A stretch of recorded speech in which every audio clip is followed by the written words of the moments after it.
किती बाहेर फिरून या, किती स्टाईल मारा, पण घरी येऊन ना तेच काम करायचे जे आपण अर्धवट टाकून गेलेले होतो. तर ना मी बाहेर गेले होते, तुम्हाला तर बोललेच होते. त्यानंतर ना घरी आल्या आल्या अगोदर चहा बनवला, चहा घेतला. कारण ना बाहेर जरा सुद्धा गेलं ना ट्रॅफिकच्या आवाजाने इथं माझं इतकं डोकं जाम होतं तर काय बोलूच नका. त्यानंतर ना मुलांना इथं नाश्ता बनवून दिला.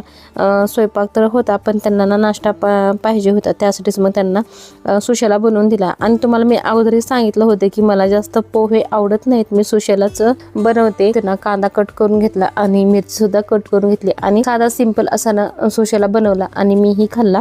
त्यानंतर ना भरपूर सारे पार्सल आले होते, तेही मला शूट करायचे होते. आणि हा डबा ना मुलाला ट्युशन मध्ये द्यायचा होता. हेच ते पार्सल आहेत जे मला शूट करायचे आहे. तर पहिला तर हा ड्रेस आहे जे की ना खूप सुंदर आहे आणि 420 का 30 रुपयालाच मला पडला होता. आणि हे ना पूर्ण सूट आहे, पॅन्ट आहे, ओढणी आहे आणि सुंदर असा टॉप सुद्धा आहे आणि एकदम क्वालिटी A1 आहे. खूप सुंदर आहे, घ्यायचं असेल तर नक्कीच तुम्ही घेऊ शकता.